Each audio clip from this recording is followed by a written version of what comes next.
గతంలో విశాఖ ఉక్కు కర్మాగారంపై కుట్రలు చేసిన వారే ఇప్పుడు అన్యాయం జరిగిపోయిందని ఆక్రోశిస్తున్నారు. వైసీపీ హయాంలో ఒక్క రూపాయి సాయం తేలేదు, కానీ కూటమి ప్రభుత్వంలో వచ్చిన ప్యాకేజీని తప్పుపడుతున్నారు. ఇలాంటి ద్వంద్వ వైఖరే విశాఖ ఫ్యాన్ పార్టీలో చిచ్చు రాజేసిందా?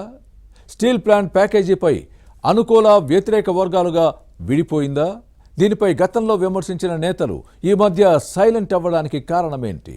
ప్యాకేజీని తప్పుపడితే సహించబోమని ఫ్యాన్ పార్టీ అధిష్టానం వార్నింగ్ ఇచ్చిందా? Was the story?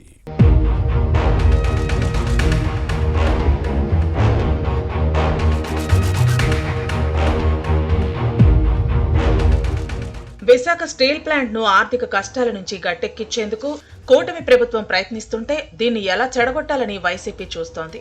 Credit NDA ఖాతాలో పడకుండా విమర్శలు చేస్తోంది. వైసీపీ హయాంలో స్టీల్ ప్లాంట్ కు ₹1 సాయం అందలేదు. అప్పట్లో ఏం మాట్లాడని విశాఖ వైసీపీ నేతలు కేంద్రం ప్రకటించిన ప్యాకేజీపై విమర్శలు చేశారు. 1000 కోట్లు కాదు, 2000 కోట్లు కాదు, ఏకంగా 11,440 కోట్ల ప్యాకేజీని కూటమి ప్రభుత్వం తీసుకొచ్చింది. ఇది ఫ్యాన్ పార్టీకి మింగుడు పడిన పరిణామంగా మారింది.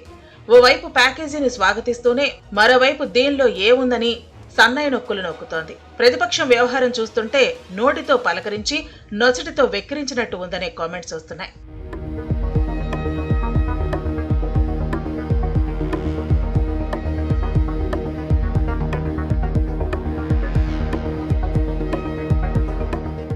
మరికొందరు వైసీపీ నేతలు కేంద్రం ప్యాకేజీ ఇవ్వటమే తప్పు అన్నట్టుగా వ్యవహరిస్తున్నారు. ప్రకటించిన రుణ సాయం దేనికి సరిపోదని విమర్శించడం ఫ్యాన్ పార్టీ నేతల ద్వంద్వ వైఖరికి నిదర్శనంగా నిలుస్తోంది. వీరి వ్యవహారం చూస్తే అమ్మ పెట్టదు, అడుక్కు తినానివ్వదు అన్నట్టుగా ఉందన్న కామెంట్స్ వస్తున్నాయి. ప్లాంట్కు ఉన్న అప్పులు తీర్చడానికే సరిపోతుందన్న వాదాన్ని లేవనెత్తారు. కర్ణాటకలో ఉన్న స్టీల్ ప్లాంట్ కంటే ఎన్నో రెట్లు పెద్దదైన విశాఖ ఉక్కుకు తక్కువ ప్యాకేజీ ఇచ్చి అక్కడ ఉన్న ఫ్యాక్టరీకి ఎక్కువ నిధులు కేటాయించారన్న వితండవాదాన్ని అందుకున్నారు. వైసీపీ నేతల వాలకం చూస్తే కార్మికులను, ప్రజలను రెచ్చగొట్టే విధంగా ఉంది. అయితే మంత్రులుగా పనిచేసిన నేతలే ఇలాంటి చౌకబారు విమర్శలు చేయటాన్ని వైసీపీలోని కొందరు నేతలు తప్పుపడుతున్నారు.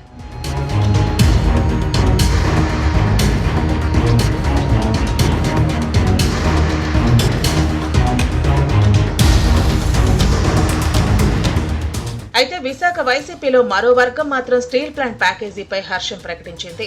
మన హయాంలో ₹1 తేలేకపోయాం, ఇప్పుడు కూటమి ప్రభుత్వం తెచ్చిన ఆర్థిక పునర్నిర్మాణ పథకాన్ని స్వాగతించాలని చెబుతోంది. గుడ్డిగా వ్యతిరేకిస్తే కార్మికులతో పాటు ప్రజల్లో మరింత పలుచనయ్యే ప్రమాదం లేకపోలేదని ఆందోళన వ్యక్తం చేస్తోంది. మంచిని మంచిగా, చెడును చెడుగా చెప్పాలని సూచిస్తున్నారు.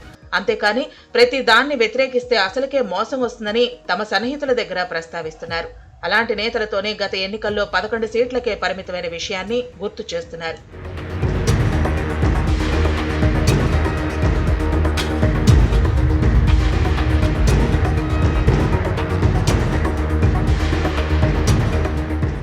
స్టీల్ ప్లాంట్ ప్యాకేజీ అంశంలో విశాఖ వైసీపీ నేతలు 2 వర్గాలుగా చీలిపోయారు. లేనిపోని విమర్శలు, ఆరోపణలు చేసి ప్రజల్లో అభాసుపాలవుతున్నామని పార్టీ హైకమాండ్ కూడా తొందరగానే గ్రహించి నష్ట నివారణ చర్యలు చేపట్టింది. అందుకే స్టీల్ ప్లాంట్ ప్యాకేజీ అంశంపై ఇకపై ఎవరూ మాట్లాడవద్దని పార్టీ అధిష్టానం నుంచి ఆదేశాలు వచ్చాయని పార్టీ నేతల్లో వినిపిస్తోంది. బహుశా తాడేపల్లి ప్యాలెస్ పెద్దల ఆదేశాలు కాబోలు. కేంద్ర ఉక్కు శాఖ మంత్రి కుమారస్వామి, సహాయ మంత్రి శ్రీనివాస్ వర్మ ఇటీవల స్టీల్ ప్లాంట్ ను సందర్శించిన తర్వాత విశాఖ వైసీపీ నేతలు నోరెత్తలేదు. కూటమి నేతలను పనిగట్టుకుని విమర్శించే విశాఖ జిల్లా అధ్యక్షుడు గుడివాడ అమర్నాథ్ శాసనమండలిలో ప్రతిపక్ష నేత బొత్స సత్యనారాయణ ఒక్క మాట మాట్లాడలేదు.